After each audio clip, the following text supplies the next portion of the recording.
Hi guys, so today we're going to be talking about how we can enhance vocabulary instruction in Pennsylvania. This presentation is targeted towards the Pennsylvania Department of Education. First off, why do we need to enhance vocabulary instruction?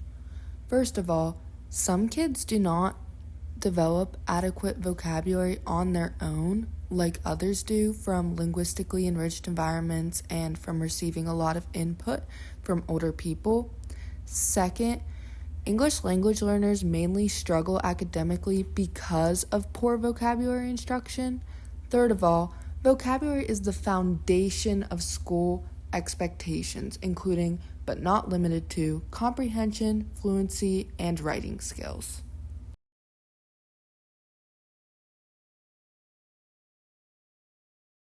Now we are going to talk about 5 different ways that we can enhance vocabulary instruction so it is effective and purposeful.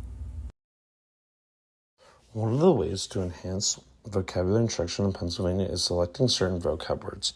In the article, it discusses how we can take different approaches and select certain vocab words to help improve our students and also know what students need, what type of help, and how each student is different in the classroom.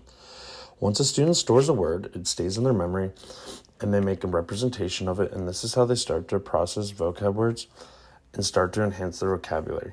All approaches work for different students in each of their classrooms, and they all have pros and cons, but overall the goal is to enhance vocabulary. This article emphasizes that speech linguist pathologists are very useful and should be involved in this process because they're experts in developing language.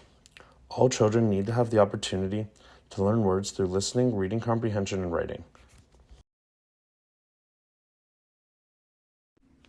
Hi everyone. Semantic reasoning facilitates the development of semantic networks that are highly beneficial in the word learning process. When you're planning vocab intervention, the first step is to select the word list. You have to keep in mind the frequency and functionality of the vocabulary words you are choosing. By using the 3-tiered framework, it groups words according to the frequency of use, complexity, and meaning. Tier 1 words are considered basic and are high frequency. Tier 2 words are high frequency and multiple meaning or multiple context words. Tier 3 words contain low frequency words that students encounter in specific content domains like school subjects or hobbies.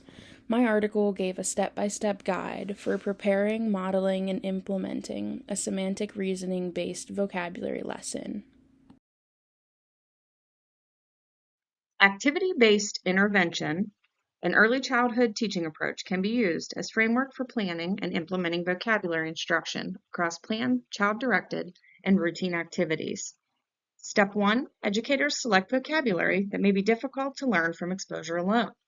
Conceptually related, moderate in difficulty, useful, and related to a theme. Step 2, we introduce vocabulary and reinforce it. Let the child lead and utilize time during breakfast, snack, lunch, and transitions. Step 3 can be accomplished by joining a child during free play, sitting near them at lunch, and engaging in conversations during activities, using modeling and expansion. Step 4, monitor the child for progress through data collections to evaluate knowledge. Step 5, modify for struggling learners by using visuals or less words to be sure they are better understanding.